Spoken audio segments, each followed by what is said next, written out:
사랑과 은혜가 많으신 하나님, 지금 이 순간 교회에 모여 함께 예배하게 하심을 감사드립니다. 지난 한 주도 우리의 삶을 붙드시고 보호하여 주셔서 감사드립니다. 아멘. 6월 호국 보훈의 달을 맞아 이 나라와 민족을 위해 숨져간 이들과 유가족을 위로하시고 우리의 발걸음을 평화의 길로 인도하여 주세요. 아멘. 요즘 남북 갈등이 가까이 비춰지고 있습니다. 각자의 시각과 입장만 내세우는 흑백 논리 분열이 아니라 그럴 수도 있었겠다는 포용의 마음으로 분노의 씨앗이 사그라들 수 있도록 도와주세요. 아멘. 일상에는 우리가 주님을 따르지 못하게 하는 이기적인 본성과 게으름, 다양한 결핍들이 있습니다. 주여. 수많은 선택들 중에 주님을 선택할 수 있는 용기와 믿음을 허락해 주세요. 아멘. 부족한 저희를 각자의 자리에 세워주셨으니 낮고 겸손한 마음으로 묵묵히 충성하게 하옵시고 주여. 저마다 견디며 최선을 다하고 있는 이들에게 큰 위로를 구합니다. 아멘. 말씀 전하시는 목사님 건강과 평화, 쉼이 있는 교회의 안녕과 부흥을 기원하며 예수 그리스도의 이름으로 기도드립니다. 아멘.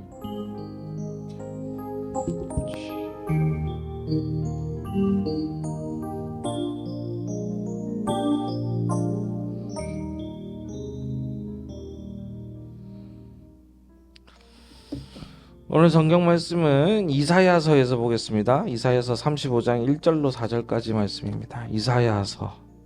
오랜만에 인사 한번 하겠습니다. 또 샬롬 반갑습니다. 오늘 오랜만에 뵙는 분들이 계셔가지고 그래도 오늘 참 감사한 게 우리 교회 감사하다고 표현을 해야 됩니까?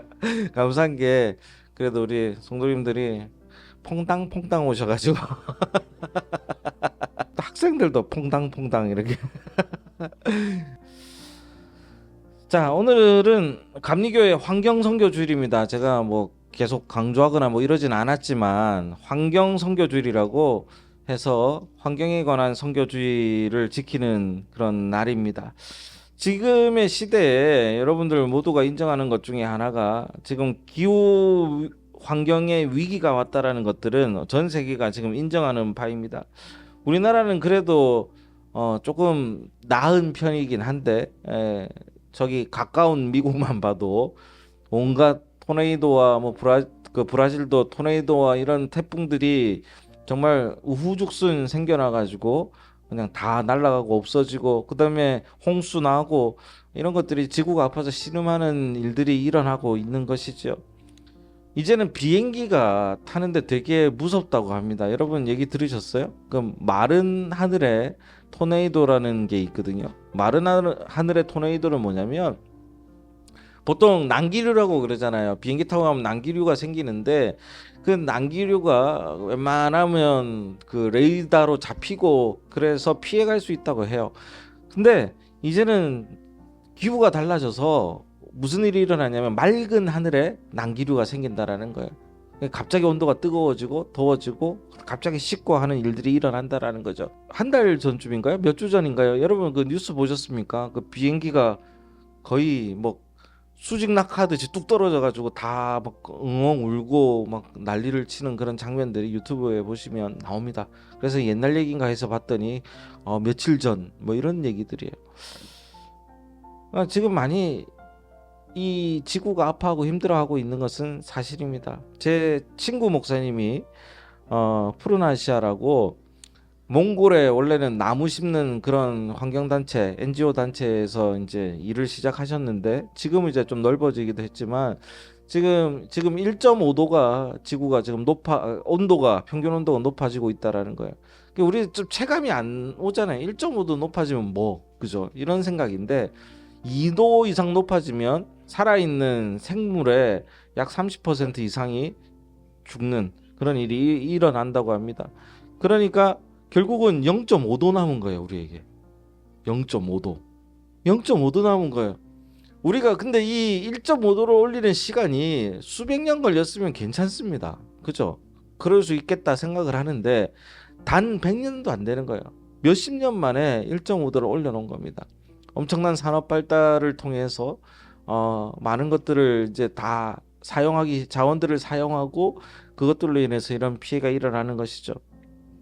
근데 사실 지구가 걱정된다고 얘기하잖아요. 지구가 걱정된다고 얘기하는데 지구가 뭐 걱정이겠습니까? 그냥 행성인데. 지구는 결국은 정화됩니다. 그러면 뭐가 걱정이냐면 지구 위에 사는 우리가 사실은 걱정인 거예요. 근데 이 이야기 자체가 좀 잘못된 게 뭐냐면 우리는 지구를 살립시다, 지구를 걱정합시다, 지구를 아낍시다 하지만 사실은 지구의 문제가 아니에요. 누구의 문제냐면 우리의 문제라는 겁니다. 그걸 우리가 모르고 살고 있다라는 거죠. 감리교회 환경선교주일은요, 자료집을 보니까 어, 감리교회 최완택 목사님이라는 분이 한국공해문제연구소를 설립을 합니다. 지금은 기독교 환경운동 연대 전신인 그 한국공해문제연구소를 설립을 하는데 1984년 84년 되게 오래됐죠. 6월 첫째 주일을 환경주일로 지키면서 시작했다고 합니다. 그러면서 감리교에서 최초로 환경의 문제를 가지고 기독교 내에서는 최초로 이 환경을 가지고 고민했던 그 역사가 있는 게 감리교의 전통입니다. 여러분 자랑스러워하셔도 됩니다. 근데 문제는 이 기독교 환경운동 연대가 그렇게 힘이 센 집단은 아니에요. 왜냐하면 기후는 그냥 하루아침에 바뀌고 가시적인 성과가 나타나지 않기 때문이죠. 어쨌든 그 오랜 동안 이렇게 감리교에서는 6월 둘째 주를 환경 선교주일로 제정해서 이제는 첫째 주였지만 둘째 주로 제정해서 예배를 드리게 됩니다. 근데 이렇게 환경에 신경 쓰는 것도 조금 전문적인 얘기를 하자면 신학의 그 새로운 신학들이 대두되기 시작하고 대표적으로 이제 생태 신학 이런 것들이 대두되기 시작하면서부터 바뀐 거예요. 자, 하나님께서 우리가 왜냐면 제가 나중에 말씀드리게 조금 더 설명하겠지만 하나님께서 우리에게 이 아름다운 지구를 허락하셨다라는 표현을 쓰면서 지구는 내 거라는 생각을 가진 게 기독교의 본래의 모습이었습니다. 그러다 보니 기독교가 기독교도 그렇고 기독교 나라가 어딥니까? 제일 힘센 미국이라는 곳 그리고 강대국이라는 그 기독교 전통을 갖고 있는 나라들이 하나님이 주셨기 때문에 마음껏 쓰자라는 생각이 강했었던 것이죠. 여튼 그래서 이런 환경에 대한 생각들이 있었는데 이게 생태신학을 비롯해서 많은 신학들이 발전하기 시작하고 하나님의 뜻은 본래의 뜻은 이게 아니었구나라는 것을 생각하게 되고 자연의 신경을 쓰기 시작하는데 지금은 너무 늦었을 수도 있을 만한 시점이라는 것이 기후를 공부하시는 분들의 입장입니다. 그래서 우리가 살아나려면 열심히 우리가 이 환경을 위해서 운동하고 새로운 마음가짐을 가질 수밖에 없다라는 거예요. 그러면서 재밌는 얘기를 하셨는데 농담인 줄 알았더니 실제로 여러분 그 부자들 있죠. 부자들은 생존율이 더 높다고 해요. 이 부자라고 하면 우리나라에서 부자 얼마부터가 부자입니까? 100억? 자, 아무도 없겠죠. 그래. 100억을 무슨 수로 가집니까? 예. 예곤사님 또래는 어느 정도가 부자라고 표현합니까? 10억? 10억. 10억이 좀 현실적인 것 같아요. 그죠? 근데 10억 정도면은 이제 문제는 서울에 아파트도 하나 못 산다는 거. 예. 그래서 그냥 그러더라고요. 친구가 난 소소하게 그냥 아파트 한 채만 있으면 내 인생이 괜찮은 것 같아. 그래서 어디 이랬더니 뭐 어디요? 저기 서초에 무슨 아파트인데 한 60억 하던데요. 그것도 그래서 60억이라 그랬니? 한 60억 하더라고. 와 무슨 아파트가 와 그 아파트 화장실 하나 값이면 여기 빌딩 삽니다. 아무튼 이 부자들은 냉정한 얘기로 더 살아남는다라는 거예요. 그러면서 하는 얘기가 야 그런 얘기하면 신목사 그런 얘기하면 안 좋지 않을까? 근데 그 부자들이 너는 자기만의 벙커를 짓거나 아니면은 어디로 정말 기후가 좋은 곳으로 이사 갈 만한 돈을 갖고 있는 그 인구가 몇 명이나 되냐는 거예요. 어마어마한 부자들을 얘기했던 거죠. 그러니까 다 나머지는 우리 같은 서민들인 겁니다. 10억? 50억? 안 돼요. 다만 거기 더 잘 사는 사람들은 저기 자기 나름대로의 그런 그 카테고리를 짓고 살아가겠지만 지금 위기에 닥치는 사람들은 누구냐면 우리 모두라는 얘기를 하고 있는 거예요, 사실은. 그래서 냉정하게 알려줘야 된다는 겁니다. 0.5도, 매년 0.1도 정도가 올라갈 수 있는 가능성이 높다라는 거죠. 그래서 그 한계점으로 보는 게 2030년 정도가 한계점으로 보고 있습니다. 우리 5년 안에 많은 것들을 바꿔야 됩니다. 근데 정치하시는 분들은 환경 무슨 소용이 있습니까? 이런 얘기 하고 있잖아요. 뭐 몰라도 된다는 둥. 지금 너무 우리는 답답한 시대를 살고 있다는 것을 생각해야 됩니다.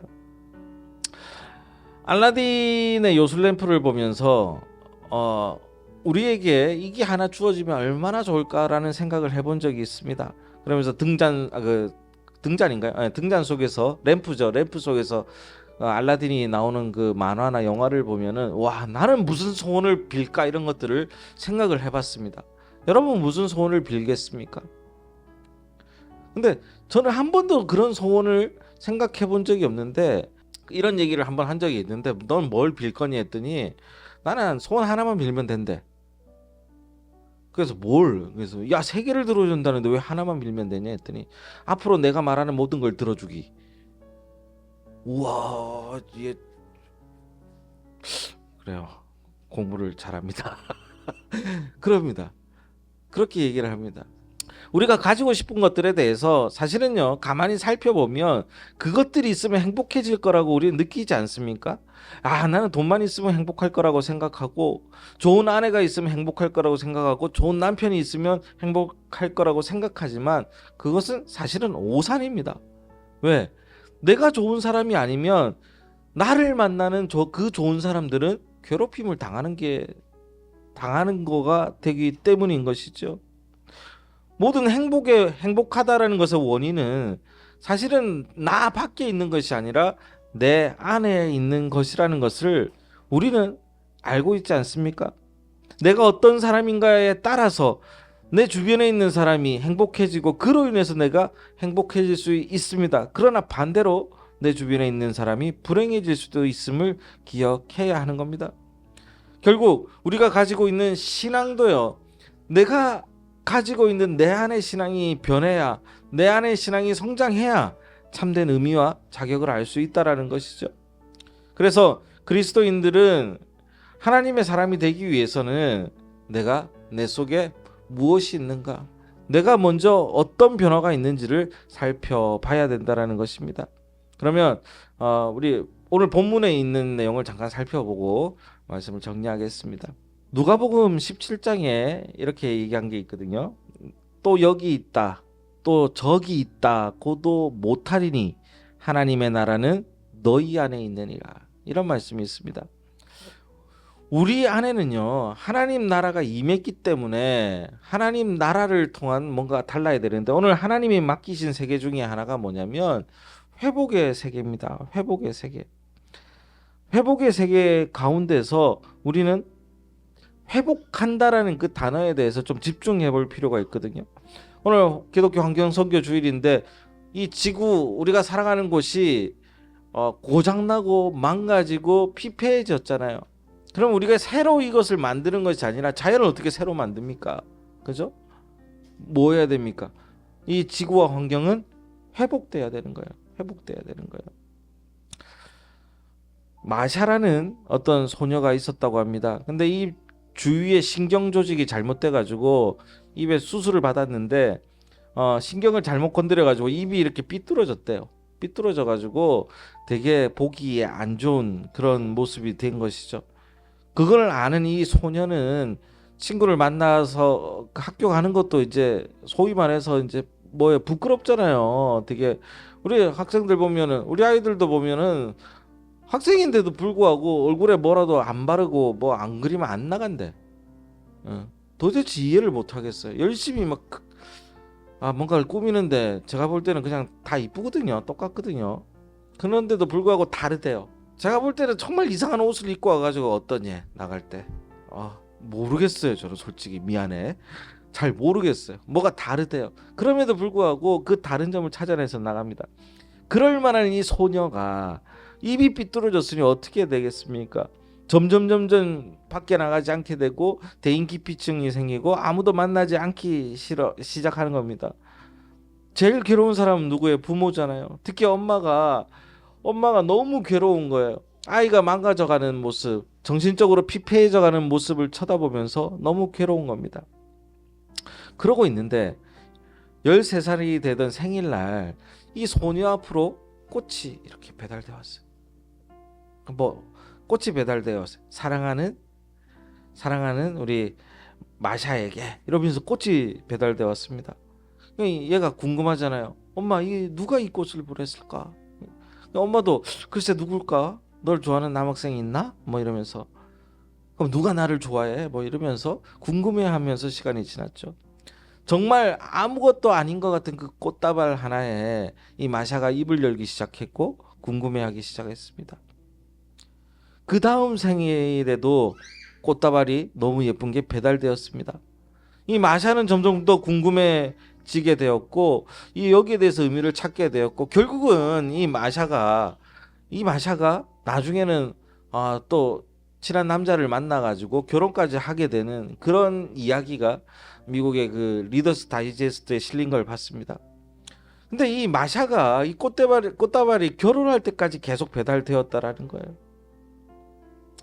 결혼할 때까지, 결혼하고도 계속 배달이 됩니다. 그러면서 이 마샤에게는 매년 올해는 어떤 꽃이 배달될까라고 하는 그 기대감이 있었던 것이죠.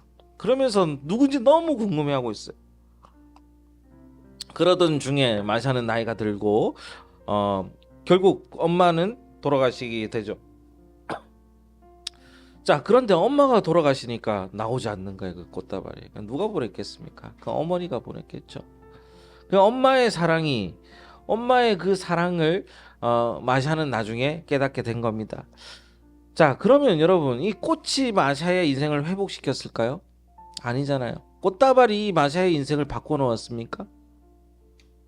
마샤를 향한 엄마의 사랑이 이 마샤를 완전히 절망에 이르지 않게 한 겁니다. 우리의 인생도 무너진 것들이 많지만 무너진 것으로 끝나서는 안 됩니다. 회복이 있어야 되는데 그 회복을 하게끔 하는 것은 뭐냐면 기독교에서는 사랑이라고 표현하는 겁니다. 사람이 망가져 있으면 하나님의 사랑으로 우리가 사랑해 줄 때 그 사람이 회복될 수 있는 것이고, 자연이 망가져 있을 때도 마찬가지로 우리가 사랑하는 마음으로 이 지구를 바라보고 기후를 바라봐야지 회복이 있을 수 있다라는 겁니다. 3절의 말씀처럼 우리는 약한 손입니다. 약한 손이기 때문에 우리는 모든 걸 다 할 수가 없습니다. 예수님께서 십자가에 죽으셨을 때 제자들은요, 서러움을 느꼈습니다. 약자의 서러움을 느꼈죠. 로마라는 거대한 권력 앞에서 어떻게 할 수가 없는 거예요. 근데 로마도 문제지만 로마 밑에 있는 그 유대인의 앞잡이들 때문에 너무 서러웠던 겁니다. 근데 이 제자들이 이렇게 절망하고 서러워하고 주저앉았던 경우를 보면 두 가지로 볼 수가 있었는데요. 첫 번째는요, 제자들이 막 실망했던 것은 자기들의 무능 앞에서 쓰러지고 절망하고 주저했습니다. 대표적으로 귀신 들린 자를 고치려다가 망신당하고 고치지도 못하고 막 절망하죠. 두 번째는 베드로 같은 경우에는 자기가 뭐 잘할 거라고 하면서 결국은 예수님을 배신하죠. 예수님 흉내를 내었지만 부족하죠. 그래서 주저앉는 그런 무너짐이 있었습니다. 근데 두 번째는요, 누구의 무능함 때문에 주저앉았냐면 예수의 무능함 때문에 주저앉았습니다. 제자들은. 그럼 예수의 무능함이 뭔가? 예수님이 십자가 앞에서 무능하게 대처했던 것이죠. 자기들이 볼 때에. 예수님 정도 되면 하나님의 아들이라며 십자가에 매달릴 것이 아니라 어마어마한 불병거를 갖고 와가지고 우리를 괴롭히고 힘들게 했던 나쁜 사람들을 다 쓸어버려야 될 텐데도 불구하고 그렇게 하지 못하고 정말 힘없이 너무나 비참하게 십자가에 매달려 돌아가셨던 걸 보면서 제자들은 무능했다라고 생각을 했을 겁니다. 우리도 마찬가지입니다. 제자들한테 우리는 이렇게 얘기하잖아요. 어떻게 그렇게 할 수 있어?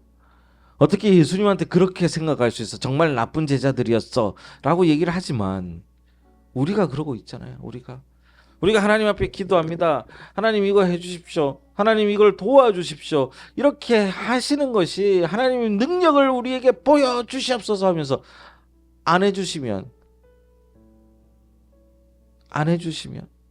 실망하잖아요.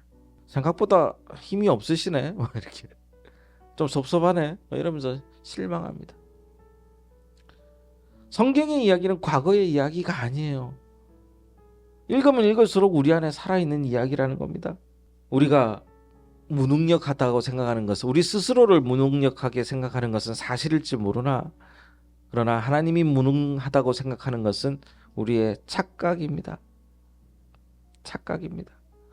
결국 하나님의 그 관점과 눈은 온 세계를 향했던 거였고, 예수님은 죽을 수밖에 없는 상황에 놓여 있었던 그것을 우리가 섭리라고 표현할 때 결국 나를 위한 구원이 있었던 것인데 그것들을 보지 못하는 것이죠. 우리가 그 하나님을 우리가 받아들이고 사랑할 때 이 우리의 삶은 회복되고 희망의 세계로 변한다는 말입니다. 1절에 보니까 1절만 다 함께 읽어볼게요. 시작. 광야와 메마른 땅이 기뻐하며 사막이 백합화같이 피어 즐거워하며. 이게 무슨 말입니까? 광야가 어떻게 땅에서 좋고 사막이 행복합니까? 근데 이거는 본인의 상황이 정말 힘든 상황에도 있음에도 불구하고 이걸 아름답게 보려는 거예요. 가족이 있어도 우리는요, 목마르고 돈이 있어도 배고프고 차가 있어도 피곤한 세상이 바로 이곳 아닙니까? 성도들, 여러분들의 삶은 따지고 보면 마치 사막과 광야와 같은 것을 지나지 않습니까? 그런 가운데서도 세상 사람들은 다 지쳐가지만 우리가 예배드리고 하나님 앞에 나오는 것은 하나님을 통해서 그 안에서도 기쁨과 즐거움을 찾을 수 있기 때문인 것입니다. 사랑하는 우리 성도님들, 저는 여러분을 통해서 회복의 역사가 일어나기 원하고 그 회복이 정말 진정한 주님의 사랑을 통해서 또 우리의 사랑을 통해서 일어나기를 바랍니다.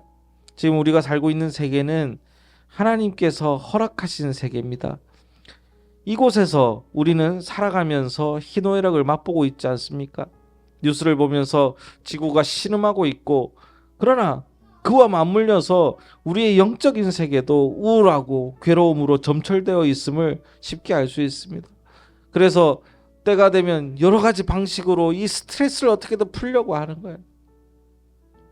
어떤 사람은 막 술을 먹어서 풀기도 하고, 어떤 사람은 막 마라톤 하면서 뛰어서 풀기도 하고, 어떤 사람은 또 다른 것들을 해서 풀기로도 합니다.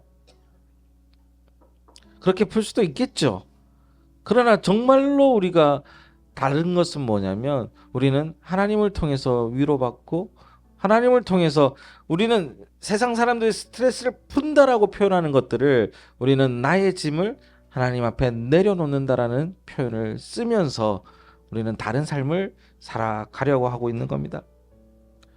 환경선교주의를 맞아서 말씀드리고 싶은 것은, 이제는요, 이 기후와 이 지구라는 이 위기가 처음에 말씀드린 것처럼 하나님께서 우리에게 허락하셨다는 얘기는 어떻게 해석될 수 있냐면 맡기신 거예요. 우리에게 준 게 아닙니다. 하나님이 온 인류를 위해서 이 살아갈 수 있는 터전을 우리에게 맡기셨고 사용할 수 있도록 해주셨는데, 이것이 내 것인 것 마냥 함부로 사용해 왔던 것이에요. 이것이 이제는 여러 가지 신학을 통해서 연구하고 이 말씀을 연구함으로 말미암아 하나님이 준 게 아니라 이제 우리가 지켜야 하고 보존해야 될 청지기의 역할이 있구나라는 것을 이제는 생각하게 된 것이죠. 많이 망가뜨렸습니다, 이미. 그리고 우리 영적인 부분도 망가졌습니다. 하지만 우리 본문을 통해서 보면, 우리가 정말로 사랑하면, 그 하나님의 사랑으로 사랑하고 그리고 하나님이 내 안에 있다면 결국은 이것도 회복시킬 수 있다라는 것을 믿고 우리는 노력해 나가야 될 줄로 믿습니다. 그로 인해서 절망의 세계에 있다면 우리는 희망의 세계로 나아갈 수 있습니다. 하지만 정말로 많은 노력이 필요합니다. 관심이 필요합니다. 그리고 의식이 필요합니다. 마지막으로 실천이 필요한 겁니다. 이런 것들을 실행함으로 하나님이 우리에게 맡기신 이 지구가 회복되고 나아가 우리의 신앙이 회복됨으로 말미암아 살아가기에 감사함이 넘치는 삶이 되시기를 주의 이름으로 축원하겠습니다. 기도하겠습니다.